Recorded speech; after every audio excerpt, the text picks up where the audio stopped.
Isabela Broadcast Center, himpilang tumatalakay sa mga proyekto at serbisyong tunay para sa tao.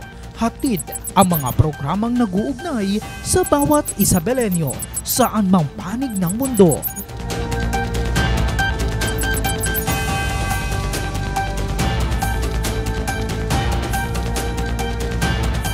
Delivering in-depth, trustworthy, and objective news. Dito ka, konektado. Magandang hapon, Isabela. Welcome sa panibagong edisyon ng ating palatuntunang Isabela Connect ka dito. Kasama niyo pa rin ang resident broadcaster ng Provincial Government of Isabela, Ezekiel Kilang. Naku, naiiba ang ating pagtalakay ngayong hapon. Kung inyong napapansin, hindi ko po kasama dito ho sa main studio ang atin hong partner. Pero hindi po ibig sabihin na hindi natin siya makakasama ngayong hapon. Partner, nasaan ka ba ngayon? Magandang hapon, partner, at syempre, totoo nga, no, hindi tayo magkasama ngayon dyan sa main studio, partner. Magandang hapon muna sa ating mga taga-subaybay dito pa rin sa Isabela Connect ka dito. At ito pa rin ang inyong ka-partner palagi at ang kakwentuhan nyo tuwing Martes at Biyernes ng hapon, Faye Andres. At dahil nga sa sinabi mo kanina, partner, hindi tayo magkasama pero hindi ibig sabihin na hindi tayo magkakakwentuhan ngayong hapon. Ano? At narito pa rin ako sa ating Isabela Broadcast Center, hindi nga lang dyan sa main studio. Andito ako sa kabilang studio, sa Studio B, partner. Nako naman, sige, pasyal ako later dyan. Marahil ay nagtataka ho ang ating mga kababayan, partner, no? Kung bakit ba tayo magkahiwalay ngayon? Ano ba ang meron ngayon? Well, special ho ang edisyon ho ito ng Isabela Connect ka dito sapagkat ito po yung episode kung saan formal nating ipapakilala at ilulunsad ang isa sa pinakaabangan ho nating aktibidad at proyekto ng pamalang palalawigan ho ng Isabela spearheaded by the Department of Trade and Industry or DTI Isabela Field Office at ang Isabela Tourism Office. Siyempre, ito nga pong Best Laco in the Metro, partner.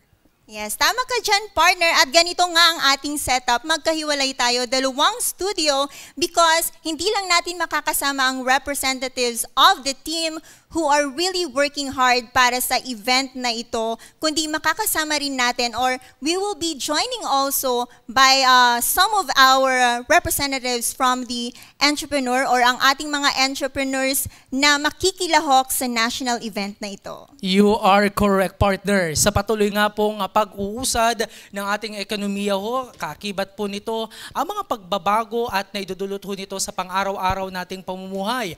Partikular na sa ating mga kababayan na small business owners din. At dahil nga po dito, patuloy ngang nakatutok ang ating gobyerno sa paglulunsad ng iba't ibang mga programa o proyekto upang matulungan ang ating mga kababayang mga ito, no? Partikular ang ating mga kababayan sa micro, small, and medium enterprises. Tama, partner. At para nga matugunan ito, isa sa mga programang ito ay ang pagkakaroon ng tinatawag nating national trade fairs o trade shows showcasing the different local products across the country. Sa pamamagitan nga ng kolaborasyon ng Department of Trade and Industry, provincial offices at ng provincial local government. Sabi nga nila, it's more than a trade fair. It's a celebration of creativity, craftsmanship, and the resilient spirit of Isabela's MSMEs. And we are beyond grateful, partner, dahil nga sa unang pagkakataon, nabigyan ng tsansa at spot ang ating mahal na probinsya para sa national event na ito. At bago ka tayo dumako sa ating pagtalakay tungkol sa aktibidad na ito, partner, ipapakilala muna natin ang ating mga makakasama ngayong hapon mula ho dito sa main studio at sa ating Studio B. Oh, there you have it. No? Yung ating mga kasama mula ho dito sa main studio. Ayan. Asan na ho ba sila? Yung ating home, ayan, there you have it. Ang Provincial Director ho ng Department of Trade and Industry Isabela, si Attorney Cyrus Restoro. Joining us also is the Provincial Tourism Officer of Isabela, si Ma'am Joanne Maranan, partner. Yes, partner. At mula naman dito sa Studio B, partner, makakasama rin natin ang ilan sa ating mga entrepreneurs na magiging parte o magiging kalahok sa trade show na ito. At para sa kaalaman nga po ng ating mga taga-subaybay o taga-panood, itong trade show po na ito is divided into two sectors. We have the food sector and the non-food sector. At para sa hapon ito, makakasama muna natin ang ating mga entrepreneurs from the non-food sector. Ayan, unahin natin syempre ang owner ng Pinagpalan 1914 Woodworks of Cordon, Isabela. Wow, medyo malayo-layo yung pinanggalingan. Si Miss Millian Aquino. Magandang hapon. Po. Hello po sa lahat na nanonood po. Okay, ayan. Pero syempre, bago yung mga tanong, pabatid muna natin, no? Yung ating mga bisita dito sa main studio. Si Attorney Cyrus Restauro. Attorney, welcome mo sa Isabela Broadcast Center. Magandang hapon, Sir Zeke, sa mga tagapag-subaybay po ng programa natin dito sa Provincial Government of Isabela. And of course, magandang hapon sa napakagandang counterpart natin from the Provincial Government na si Ma'am Joanne. Magandang hapon sa atin lahat. Magandang hapon, Ma'am Joanne. Welcome back sa Isabela Connect ka dito. Yes, magandang hapon at mabuhay po sa ating lahat. No? Again, I'm happy to be back here para makipagkwentuhan po syempre kay Ezekiel and syempre ngayon si Attorney Sai at ang ating mga MSMEs. No? So, excited na ako kasi talagang this is one event na talagang dapat pong puntahan at tangkilikin ng ating mga kasama. Yan. Okay, partner, baka merong nais na batiin din yung ating mga MSMEs dyan sa Yes, Studio B. partner. Pagpatuloy natin ang pag-i-introduce sa ilan sa ating mga kasama dito sa Studio B. Aside kay Miss Millian Aquino, meron din dito kasama natin ang owner ng Clockwise Furniture Shop, still from Cordon, Isabela, partner, si Miss Teresa D. Hi, good afternoon po sa inyo lahat. Okay, and lastly, syempre napakaganda ng ating mga kasama dito. Isa rin sa napakaganda dito, ang owner naman ng Andrea's Paper Beads of Quezon, Isabela. From Quezon, Isabela naman, we have Miss Jessa Andrea Domingo. Hello po. Ayan. Okay, talaga naman. Diyan muna kayo, mag-relax muna kayo dyan sa Studio B, no, partner? And again, kami po ay nagpapasalamat sa pagpapaunlak po ninyo sa aming imbitasyon na makapanayam mo namin kayo ngayong hapon sa programang ito. Partner, unahin na muna nating makapanayam ang ating mga bisita mula ho dito sa studio main ho natin. At syempre, si Attorney Cyrus, no? Attorney, una sa lahat, no, palagi nating binabanggit, Isabela Best Laku. Ano po ba itong Isabela Best Laku at ano yung mga team, kumbaga, no? Ano yung nasa likod ng pagbuo ng tinatawag ho nating Isabela Best Laku? Yes, isa sa mga mahaba na nating aktibidad dito sa DTI ay yung pagsasagawa ng ating mga trade fairs. And it's only this time na nakapag-conceptualize tayo together with the provincial government of Isabela ng isang underlying theme, kumbaga, doon sa pag-showcase natin ng products of Isabela. At dito na po nabuo natin yung konsepto ng Isabela Best Laku. So Best Laku, from the iba na word laku, tinda, no? Ang gusto nating iparating sa ating mamimili ay yung mga produktong gawa ng Isabela ay talagang dekalidad at talagang meron silang makukuhang satisfaction dito sa mga produktong inihahain natin sa kanila. And more than just the products, no, matutuklasan din nilang iba't ibang mga kwento sa likod nitong pagsasagawa nitong mga produktong ito. Kaya naman itong Isabela Best Laku, ang talagang layunin nito ay maipamalas sa buong, hindi lamang dito sa buong bansa, but of course sa buong mundo na pag sinabi natin produktong Isabela ay talagang napakaganda at talaga namang kabili-bili ang kalidad. Oo, pero syempre may mga theme, kumbaga, no, tema ho ngayong trade fair ho na ito. At paano ho nito ipinapakita yung pagkakakilanlan o identity ng probinsya ho ng Isabela with this Best Laku ho na ito? So ang theme ng first ever provincial trade fair natin na dadalhin natin sa Metro Manila ay Isabela Best Laku Trade Fair bringing the best of Isabela to the Metro. Bakit Metro Manila yung target natin for the first provincial trade fair? Well, within Isabela, alam naman na natin na meron ng ready market for our Isabela MSMEs. Pero para mapalawak natin yung exposure ng Isabela MSME, syempre kailangan nating lumabas ng ating comfort zone. Kumbaga, hindi lamang tayo mag-stick sa Isabela, hindi lang tayo mag-stick sa region, kundi doon tayo sa mas malaking merkado, which is in Metro Manila. Dahil dito sa Metro Manila, mag-e-establish tayo ng panibagong presensya. No, hindi lamang yung normal presence nila dito sa province. Sa Metro Manila, napakalaki po niyan, no?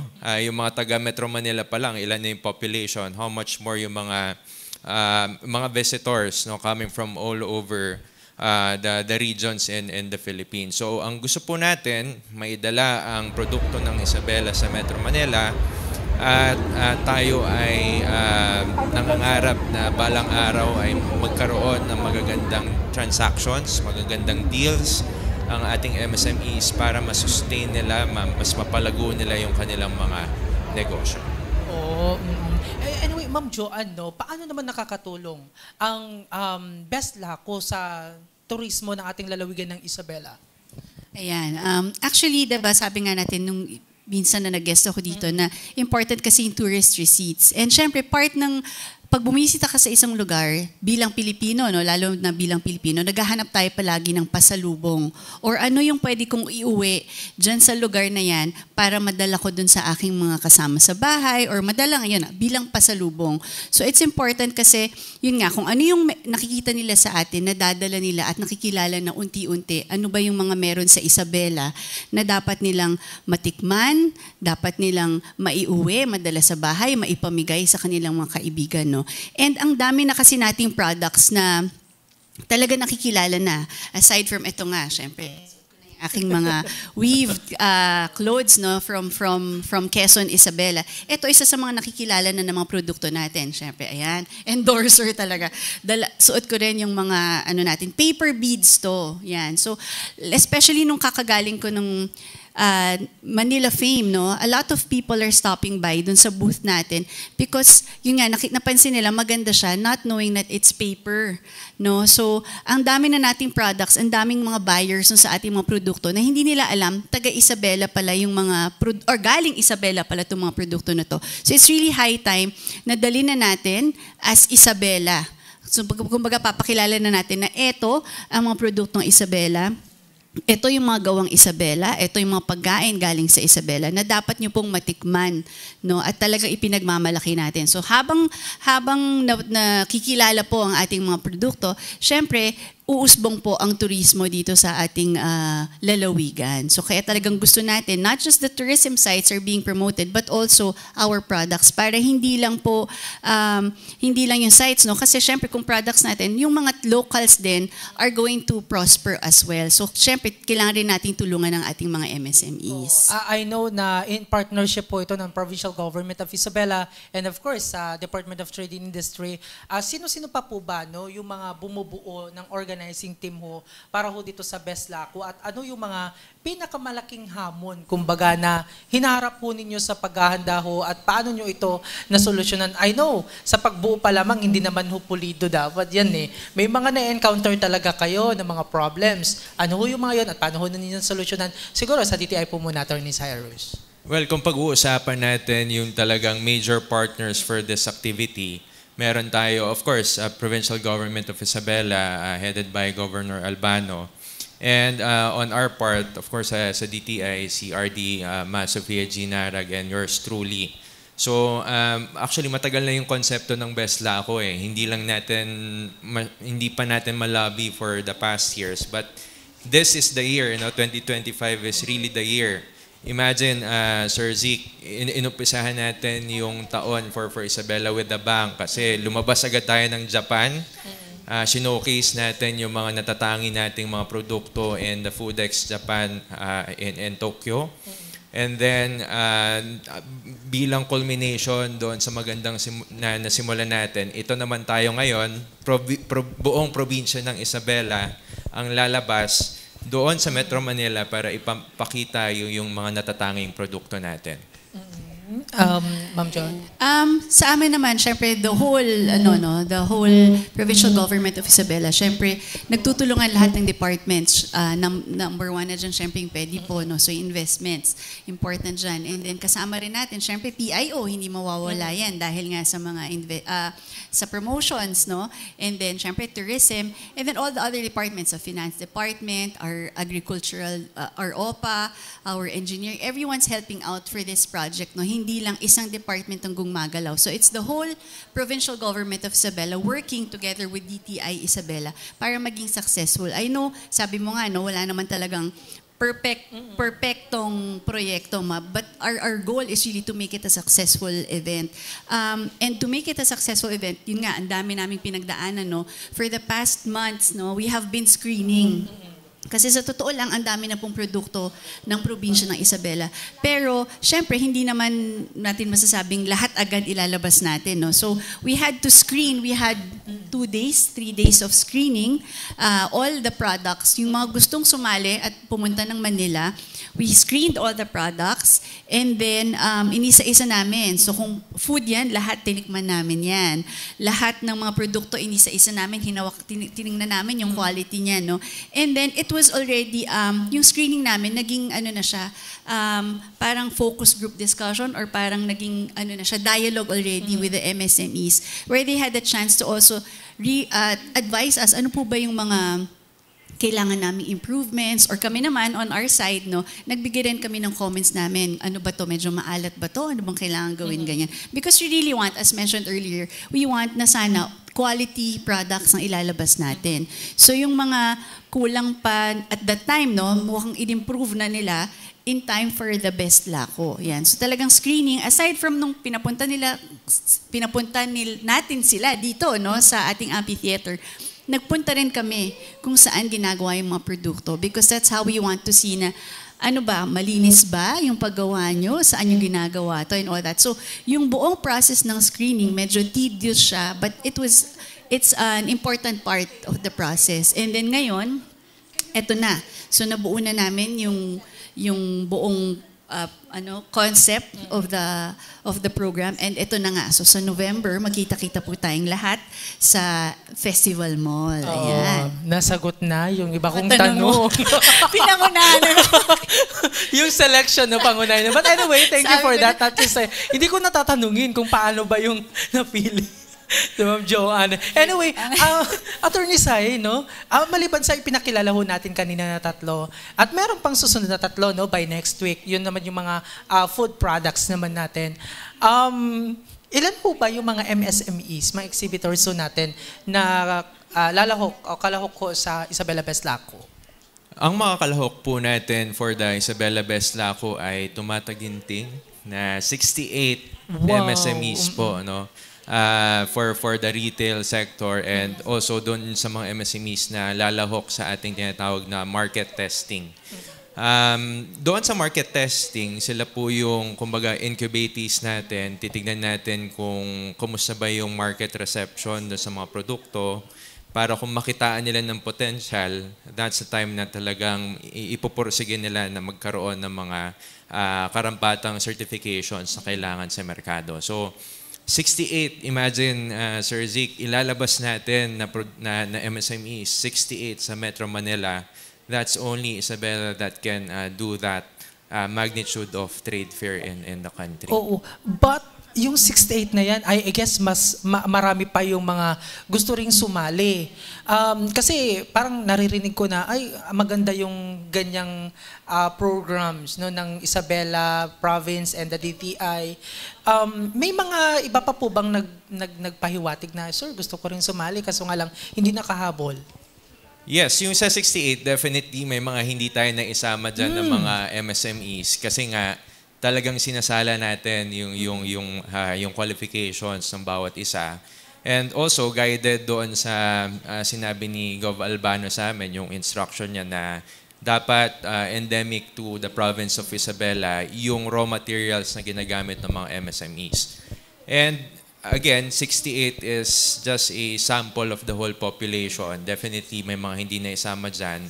And because of this first Isabela Provincial Trade Fair natin, definitely maraming may inspire na Isabela MSMEs na pagbutihin, no, pagandahin ng kanilang produkto para sa mga susunod na edisyon ng ating trade fairs ay sila naman ay makalahok din. No? Hindi naman po tayo natitigil dito sa una kasi actually nag-launch together with the Provincial Tourism Office, nilaunch na natin yung official branding, official marketing brand ng Province of Isabela. Ibig sabihin, ang gusto po talaga nating mangyari ay i-sustain yung ating assistance to different marketing events ng ating MSMEs. So marami pa pong susunod. At hopefully, yung mga MSMEs po na hindi po pinalad o hindi nakapasok sa ating screening ay mapagbuti pa po nila ang kanilang paggawa ng mga produkto upang sa ganun ay makalahok po sila sa mga susunod na edisyon. Bukod po sa mga tindahan, kumbaga yung mga products na ipapakita, ano pa po yung mga special ho na itatampok sa Best Laco? May mga iba pa po bang mga aktibidad na aasahan nating makikita ng mga kababayan ho natin not only dito ho sa Isabela, kundi sa Metro Manila, dito ho sa trade show ho na ito? Yes, so on November 8, which is our opening, we will have our Moda Isabela. So it's going to be a fashion show featuring our weaved products, featuring also some of our mga personalities dito sa Isabela. So yan, naabangan nila. And then throughout the week, we will be having a crafts area where we will feature yung mga weaving natin. So pwede po nilang itry, yung mga pupunta po doon, pwede po nilang itry kung paano mag-weave. May pottery din po tayo. And then we will also showcase yung mga artists ng Isabela. So hindi po mawawalan ng activities. At aside from that, we will have our Makan Ken Mainom, or ito yung ating free tasting ng mga food. So every day may iba't ibang pagkain at inumin kaming ipapatikim na mula lahat sa Isabela. So for November 9 to 14, every 2 to 3 p.m. and every 6 to 7 p.m. meron pong libreng patikim ng mga kung ano-anong pagkain dyan sa ating trade fair. Para naman habang umiikot sila, baka naku-curious sila kung anong lasa ng mga pagkain, at least matitikman naman po nila. Siguro in addition dun sa features natin, talagang malaman kasi itong ihahain natin sa trade fair. Meron din tayong buyers campaign na tinatawag na kung saan ay mag-iimbita tayo ng mga institutional buyers from all over the country. Siguro, majority ay nasa Metro Manila, para sila mismo ay direktang masaksihan nila yung mga produkto na meron tayo sa Isabela, makapag-scout sila kung ano-ano ba yung mga produktong meron silang interest. And then another addition po sa ating Isabela Best Laco Trade Fair ay yung investment component. Sa tulong ng DTI head office natin, ay magtatawag din tayo ng potential investors na pwede nating pakitaan ng ating investment profile sa tulong ng ating pwede po na si Attorney Paul. So ilan lamang po yun sa mga features na kaabang-abang dito sa ating maiden edition ng Isabela Best Laco Trade Fair in the Metro. Oo. Nako, mas sigit na pag-usapan ho natin yan later, na lalong-lalo yung mga assistance ng DTI sa mga MSMEs ho natin. Sa pagkakataon ito, Ma'am Joanne, Attorney Sai, bigyan na natin ng sample, kumbaga, yung ating mga viewers. Balikan natin sa Studio B, partner. Yes, yung mga kwan natin dyan, yung mga MSMEs, pakipakilala, na doble na kayo diyan, ha? At the same time, yung inyong mga produkto. Partner? Yes, partner. Tama ka nga. Siyempre, kasama pa rin natin ang ating mga entrepreneurs na, or ilan sa mga entrepreneurs na makakasama po ni na Miss Joanne at ni Attorney Cyrus para sa trade fair na ito. Kumusta po kayo?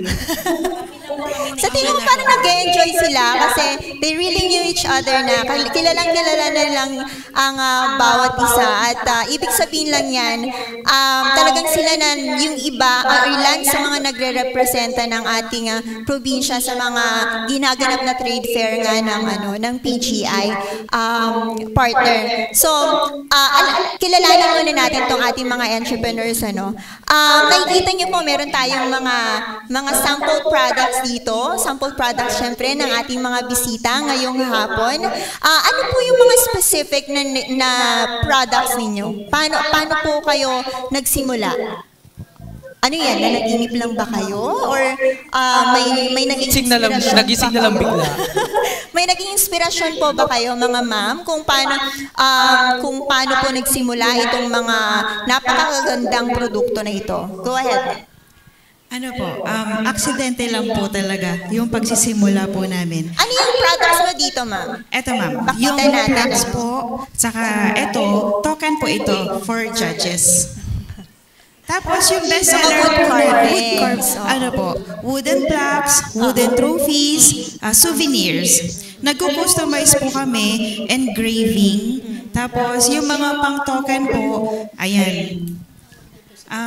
Mga plaques. Yes po, wooden plaques. Kasi usual po yung glass, acrylic. Ngayon po, para po maiba, ay wood naman po ang Wood ginamit carvings. po namin. Meron din tayo dito, clock naman ito. Okay. Yes, ma'am. Sa Sige. clockwise Paano naman kayo nagsimula? Paano po, sabi mo aksidente. Paano aksidente, ma'am? Bago tayo dumako kay Miss Teresa. May isa po kaming kaibigan na naregaluhan po namin siya ng isang token lang. So birthday lang po niya. May laser po kami. So nagregalo lang po kami. Tapos natuwa po siya. Tapos sabi po niya, pwede itong gawing business. Ayun po. Tapos dati po kasi furniture business po kami. Okay? Sige, Hello? go on. Dati po, nagpa-furniture business po kami. Tapos dumating po kasi yung pandemic. Medyo nag-down yung furniture. So nag-isip po kami na pwede pong pang-online. Nag-isip po kami ng mga small items na pwede po siyang ipadala online. Mas mabilis yung Yes po, yung small items. Tapos lumapit po kami sa DTI. At yun po, nung simula po ng tulungan po kami ng DTI, mas nagtuloy-tuloy po siya. You mean to say, ma'am, from the very start, partner nyo na talaga ang DTI Yes po, in ma'am. building this business. So, how about you, ma'am? Sabi mo po, ito yung, pareho kayong wood carvings, Yes, ma'am. Pareho kaming nasa wood industry ni Ma'am Milan. So, kami naman, start kami in 2017. So, actually, hindi yan talaga ang negosyo namin. Wala kami sa business. Kundi, nasa sales kami. So, sa sales, parang sabi namin, nasa sales tayo, sabi ni Kuya, so, nandun kami, nagbo-bonfire.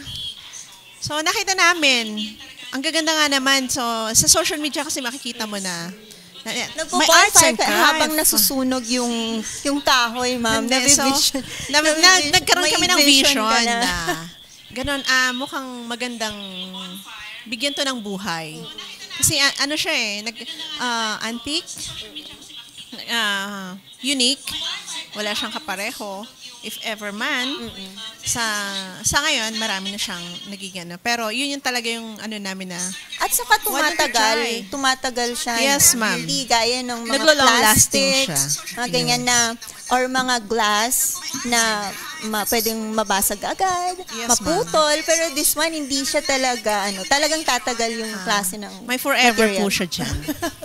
Okay, may forever. Sige, dumako naman tayo kay Ma'am Jessa. Andrea.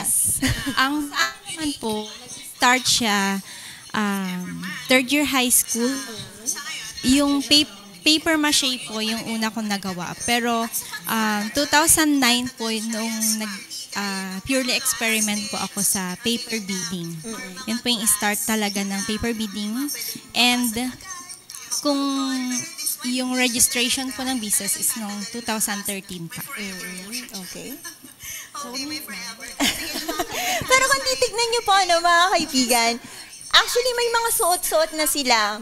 Mga beads po ito, mga materials niya. Ito, earrings ni Miss Milian. Then, kay Miss Andrea, meron naman siyang bracelet and a necklace. And then kay Ma'am, meron din siyang earrings. Hindi lang ako nagsuot eh. Pero kung titignan nyo, hindi talaga siya halatang papel. Napakaganda. Pwede natin siyang pwedeng i-flex. Sana nakikita nyo po siya in person. Meron din tayong mga magnet products. And then, ano pa ba yung iba dyan? Sa ballpen, parang pwedeng ilagay sa ballpen. Accessory Actually, ng ballpen po ballpen. talaga siya, ma'am. Ayan. At ito. Ayan. Actually, nakita ko kanina kay Miss Joanne sa main studio, meron din siyang suot-suot na, na beaded necklace out of paper beads. Ayan. Napakaganda naman talaga. Napaka-creative actually. Ayan. So, proceed tayo sa next question. Hindi naman to pang beauty contest. Pero ano po yung naging inspirasyon nyo sa pagsisimula? Kasi hindi ganun kadaling mag-start. Gaya nga ng sabi mo, ma'am, nag-start kayo doing this business during the pandemic. So, ano yung naging inspirasyon nyo to push through? Kasi mahirap during the pandemic. Habang ginagawa po kasi namin siya, nag-enjoy po kasi kami. Nagtulong-tulong kami mga magkakapatid. Tapos kapag parang art na din po kasi siya. So kapag may natatapos po kaming isa, natutuwa po kami. Tapos yung feedback po from mga customers, yung mga comment po nila, nakaka-touch. Kaya sabi namin, okay, tutuloy-tuloy na po natin. Ayun po. Nakakataba ng puso. Parang yes, sayang nga naman pag hindi mo itinuloy. Kayo, ma'am, ano pa naging inspirasyon nyo? Para may show namin kung yung arts na gusto namin. Kasi yun talagang namin, mahilig kami sa arts. At the same time, hindi lang siya sa arts. Gusto namin tumulong, pero paano kami tutulong? Hindi naman kami financially. Yes. So, kasi usually ang problema talaga sa finances, yes, diba? So, lang kami ng job para sa aming mga kapitbahay, sa mga kakilala. Wala pang work. Naging part-time to ng mga estudyante.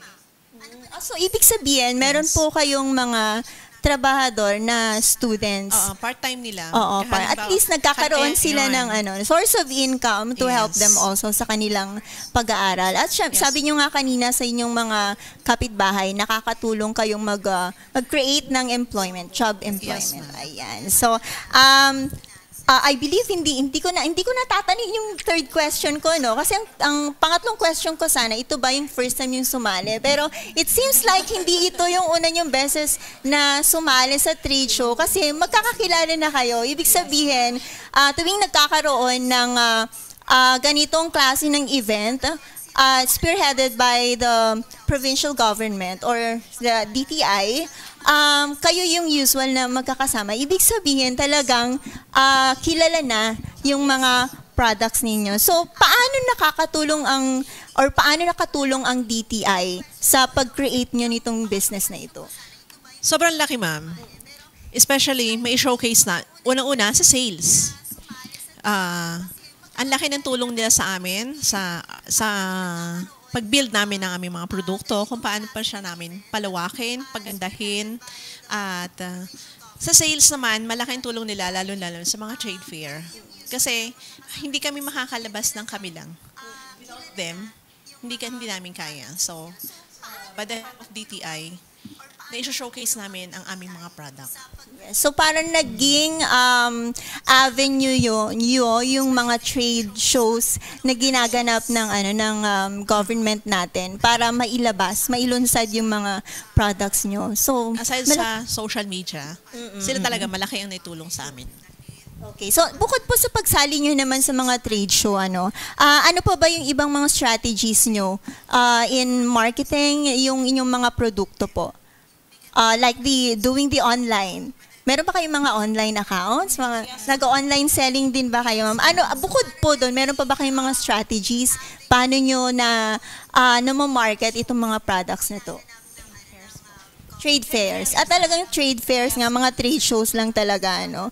Okay. So, paano nakatulong ng malaki tong mga trade fairs na ito? Sa inyo po? Sa akin naman po, well, paglabas mo kasi sa market, paglabas nyo sa, ang laki kasi ng market natin outside of Isabela talaga. Nakakamit kami ng iba't ibang klase ng clients. So from business, from schools, sa mga big companies. So doon po kami nakaka-close ng deals.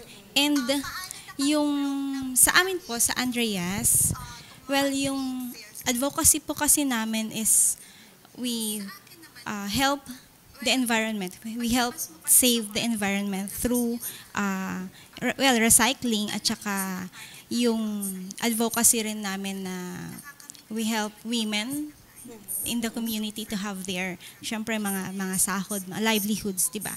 And once na nilatag mo po yung advocacy mo, yung story mo on how you start your business, pakikinggan po talaga yun ng mga kliyente. And most of the time, doon po sila... Doon kayo nakakapag-attract ng mga clients. Kasi parang it's like, yun din po talaga yung gusto nilang mangyari to help the community outside of Metro Manila, lalo na sa mga provinces na alam nilang meron kang tinutulungan, meron kang advocacy, may vision ka, ganun po yun. Because out of those advocacies, ma'am, nakakapag-create talaga kayo ng napakagagandang produkto na hindi lang pang probinsya, pang lokal. Pwede natin yang ilaban internationally, global na tinatawag. So hindi lang talaga tayo pang probinsya or pang lokal na turismo, but we can compete globally. Okay? So para po sa ating mga viewers, I know may mga viewers dyan na minsan gusto ring magkaroon ng mga source of income, but nagkakaroon sila ng problema. Siguro takot silang mag-start or may mga problema sila paano makapagsimula ng business. Ano po yung pwede niyong maibigay na mensahe para sa mga tagapanood po natin na gustong magsimula din ng mga businesses gaya nito? Well, sa akin po, start now. Well, isa po kasi ako sa mga example ng maagang nag-start, maagang nagkamali, maagang natuto. And through the help of DTI, talagang from the beginning po, hindi po nila ako sinukuan. Talagang dyan po sila. Well, nag-start po ako na alam ko lang na maganda yung paper beads ko. Maganda lang yung produkto ko. Pero yung business know-how, hindi ko po talaga siya kabisado. And with the help of DTI nga, may mga seminars kami, may product development, may packaging, lahat po ay binibigay nila. It's up to you kung i-grab mo yung mga opportunities na yun eh. So, ako po noon, wala akong pinapalampas, sige, join lang, ganyan. Punta lang po kami. Uso pa po ang face-to-face noon. So, nakaka-build din po ako ng relationship with my co-MSMEs. Kasi ngayon, more on Zoom na. Yan, online meeting na lang po siya. Pero kami po dati talaga, magdadala kami ng products, titikman namin yung... Masaya po kami pagkasama po namin ang food kasi mabubusog po kami. pero ganun po talaga sa DTI. Very accommodating po ang mga staff and we are so blessed po na meron pong mga agency na ganito na tumutulong po sa amin. Ano naman yung pakiramdam pala, bago tayo mag-end sa question and answer sa inyo at dumako sa main studio, ano yung pakiramdam pala, ma'am, na out of maraming MSMEs, kayo yung ilan sa napili ng DTI to represent the province? Nakaka-proud po. Kasi ang dami po, sa dinami-dami po ng mga MSME, napili po kami. So, kumbaga, nakaka-uplift po siya at saka nakaka-inspire pa po lalo. Siyempre, sa sobrang dami, dumaan talaga kayo sa matinding screening ba? Nakailang screening ba sila sa inyo, ma'am? Meron ba yung tinatawag na yung shortlist na tinatawag, tapos babalik kayo? Ganun ba yung naging proseso sa inyo, ma'am? Para sa amin kasi, hindi namin alam kung dumaan man kami doon. Kasi nga, tinawag na lang, may call na lang kayo, ma'am. Call kami. Tinawag po kami, ma'am, na may showcase ka, kailangan nyo i-present yung mga product nyo. So, yun po. During that time, marami na talaga kayong na-establish na products? Or yes, ma'am. Nung tinawagan kayo, iilan lang yung products nyo and then kailangan nyo mag-add ng ibang designs, ng ibang, yung number? Well, sa amin po dati, nung pinatawag po, screening time, nasa National Arts and Craft po kami that time. So, hindi po kami personally nakapunta dito. Pictures lang po yata yung pinakita kila Gov. Yes. So even through through photographs. Ako po yung nakapunta, although... Personal. Personal. So actual screening ka talaga, Actual screening, nakakakaba. So talagang, Pero, ano yan ma'am? Dumaan ka ba sa butas ng karayom? Hindi naman. Medyo. Yung mga question na answer. Pero at least, dahil nga sanay na tayo sa mga trade show, kasi hindi ka naman pwedeng lumabas na hindi maganda ang product mo. Pero halata Yun namang sanay na kayo sa ganitong klase ng event. Ayan. So good luck po, ano. Ayan, partner. Ito ang ilan sa mga makakasama ni na Miss Joanne at ni Attorney Cyrus dito nga sa national event natin ang Isabela Best Laco in the Metro. Back to you, partner. Naman, naku naman, partner, no? May audio ba sila doon para mapakinggan tayo? Anyway, nakaka-inspire. Nakaka-inspire yung mga kwento. Di ba, Ma'am Joanne and Attorney Sai, yung ano nila? Parang, anyway, may isa pang product sila dito, Ma'am Joanne, no? Speaker yung sa yan, eto.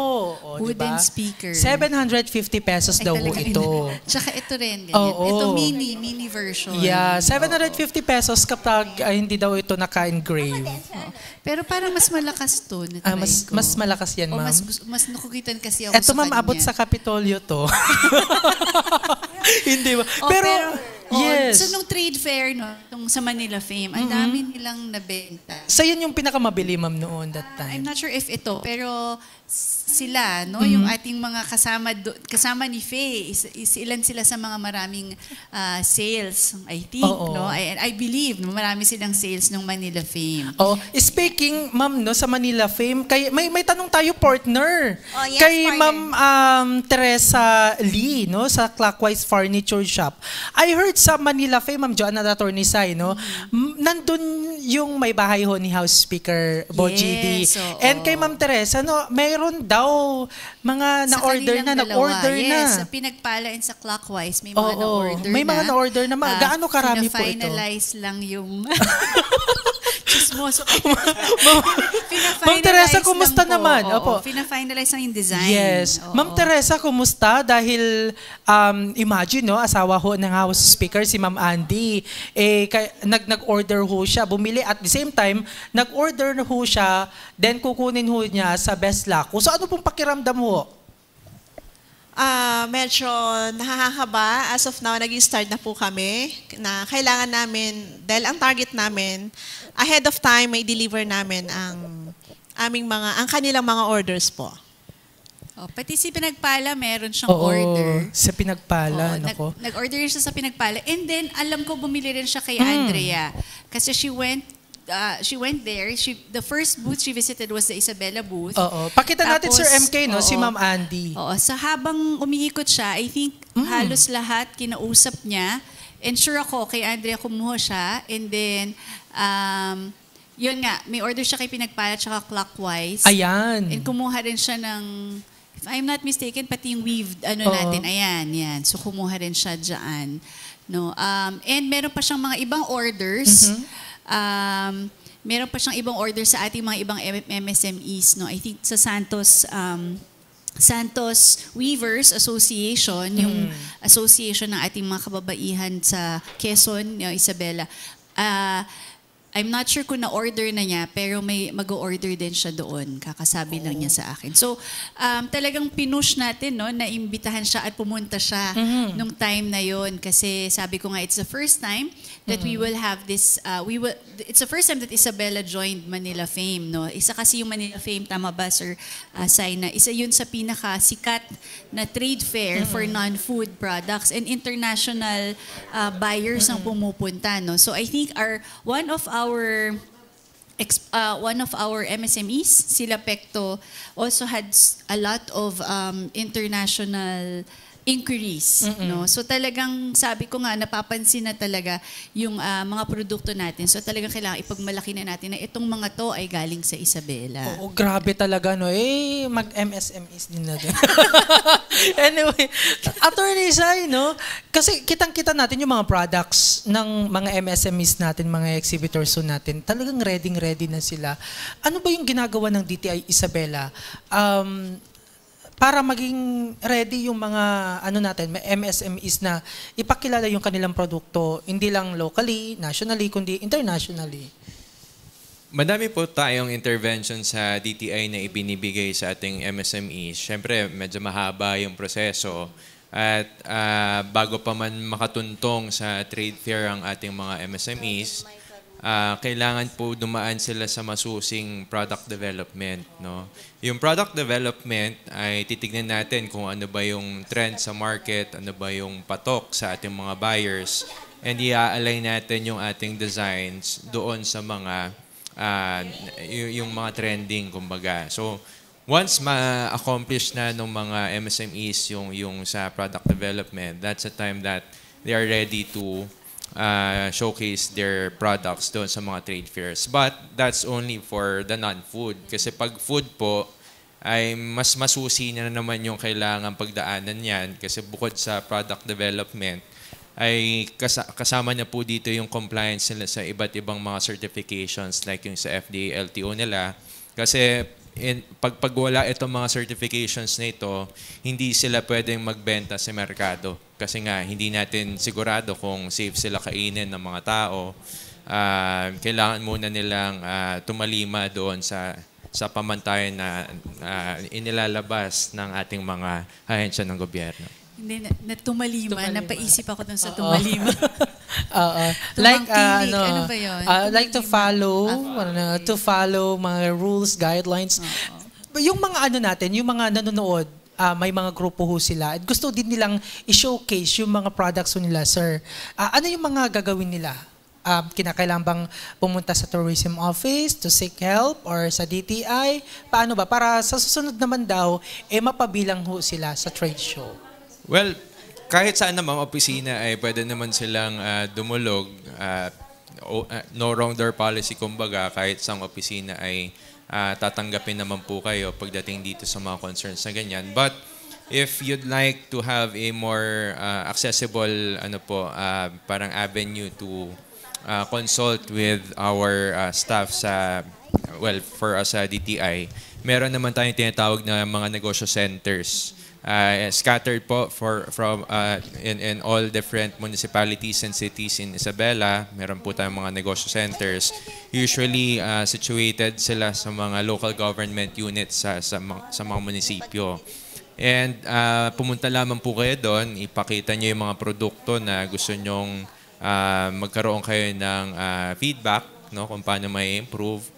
And then, bibigyan naman po namin kayo ng mga tips kung paano or ano yung mga pwede nyong gawin, ano yung mga programa na pwede nilang i-avail upang, yun nga, mapaganda pa nila yung mga produkto. And then, once we recognize na yung improvement na ginawa nila, they might be considered, no, depende sa screening na gagawin natin for the succeeding years, they might be considered to be included doon sa ating list of participating MSMEs for the next edition of our trade fair. Yes.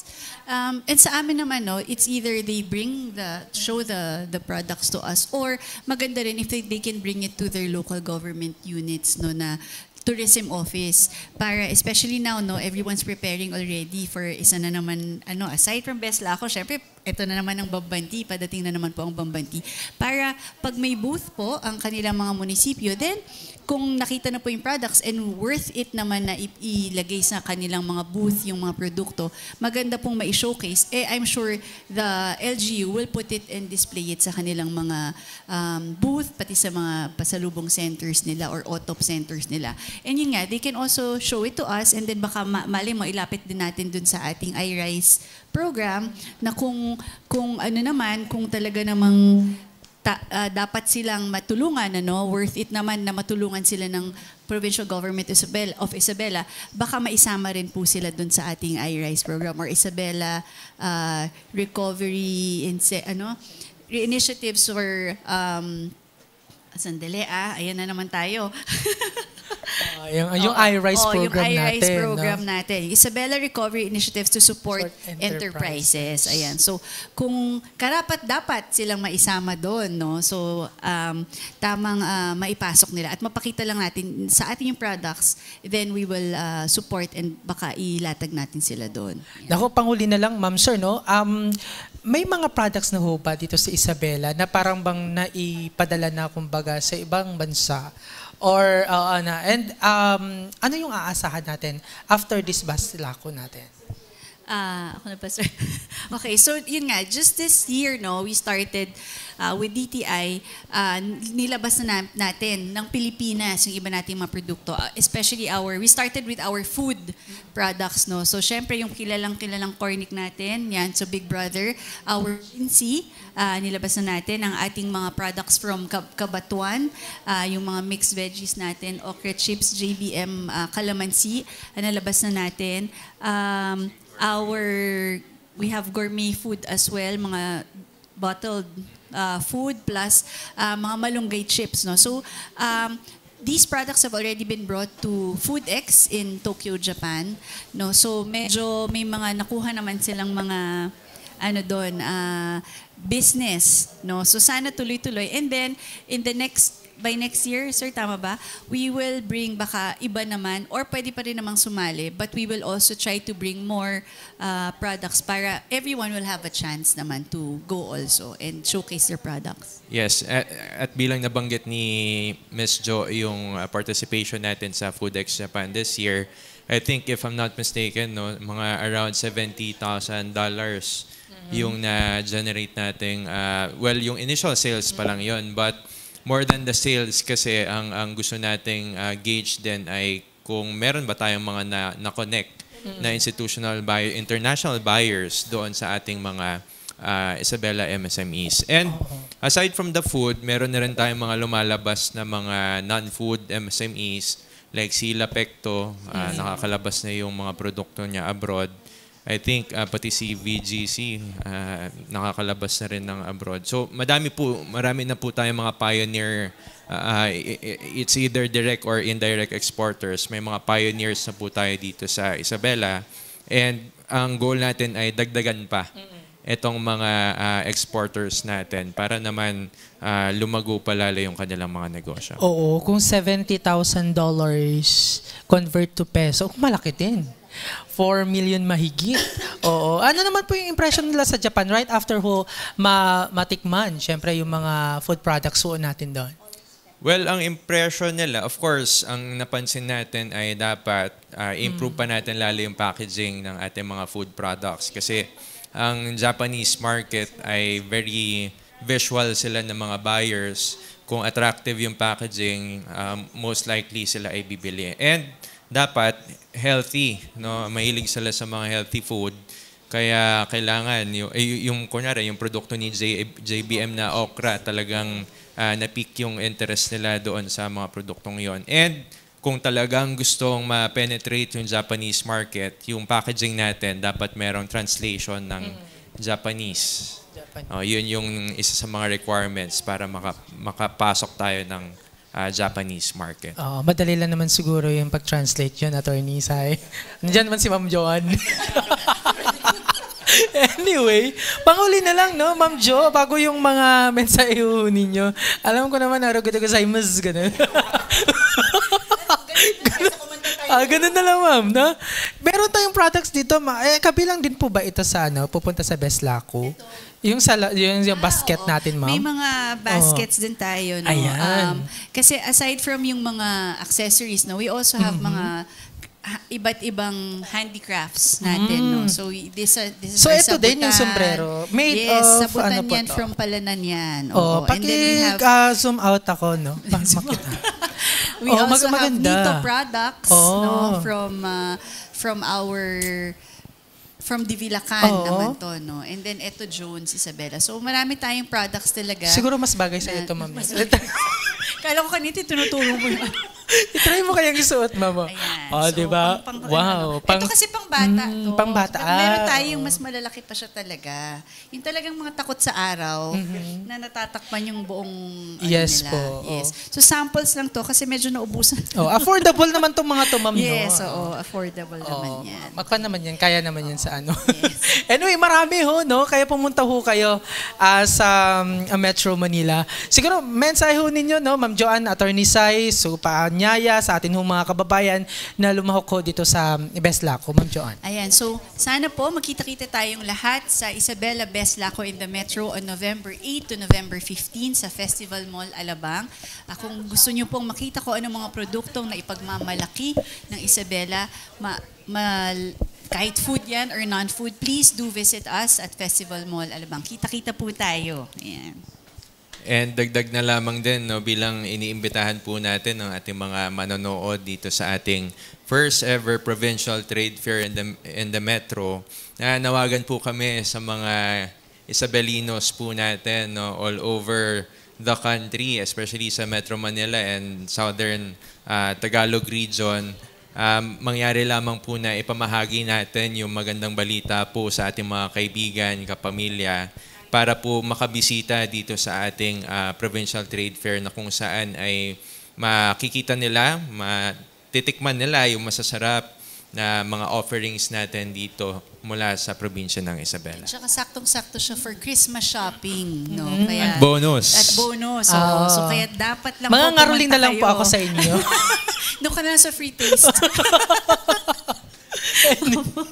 Sige. Pero next week, no, on Tuesday, syempre, October 28, kung tayo ho'y nakapag-display ng non-food products ho natin na itatampok ho sa Best Laco, on October 28, kita-kits din ho tayo, Ma'am John, Attorney Sai, dahil kasama din ho natin yung mga food products na ating hong ipapakita.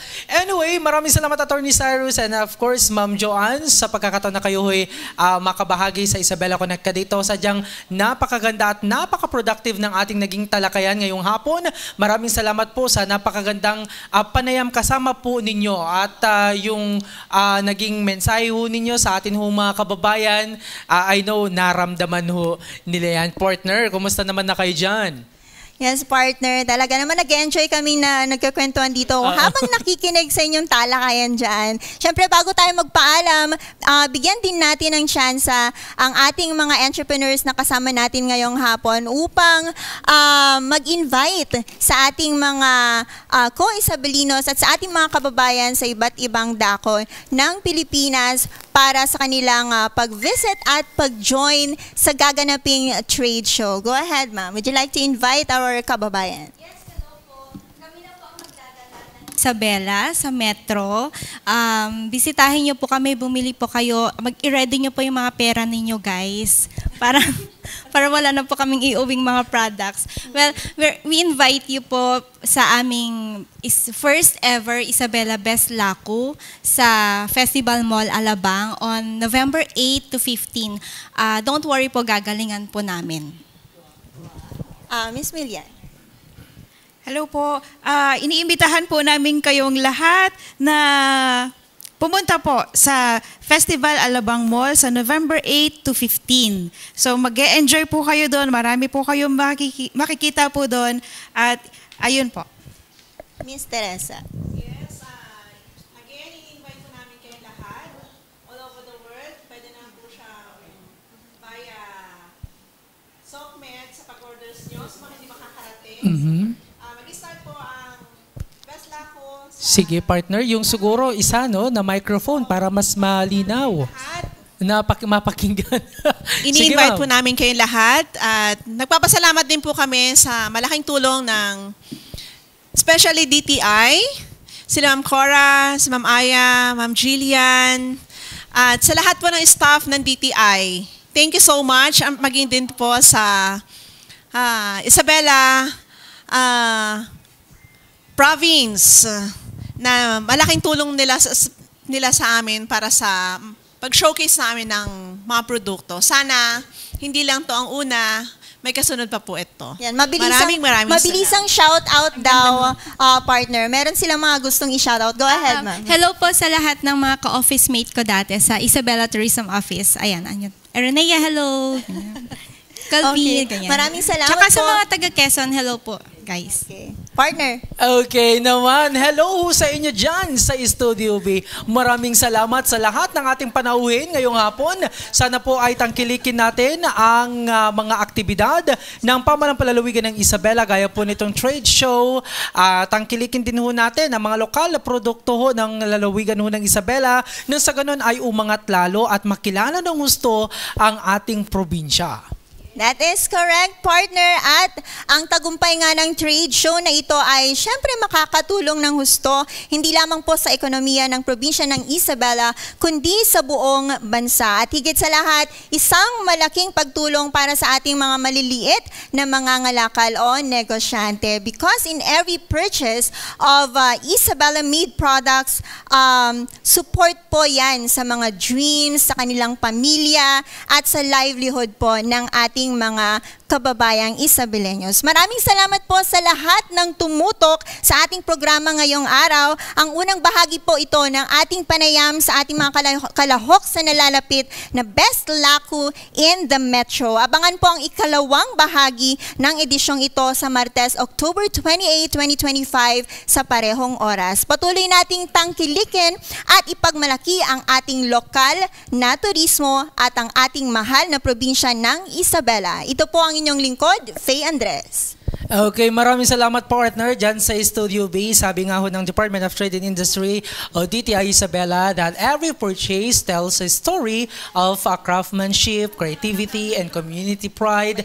And let's continue bringing the best of Isabela to the world, sabi nga ho natin. And don't forget to like and follow our Facebook page, Isabela PIO, to keep you updated sa mga mahalagang impormasyon at kaganapan dito ho sa lalawigan ng Isabela. Sa ngalan ho ng ating mahal na Isabela Governor Rodito Albano at Vice Governor Kiko D at ang buong Pamahalang Palalawigan ng Isabela. Ako po ang resident broadcaster ng Pamahalang Palalawigan ng Isabela, Ezekiel Kilang, na nagsasabing manatiling connect sa pagunlad. Manatiling connect sa bayan. At manatiling connect sa isa't isa. Ito ang Isabela Connect Ka Dito.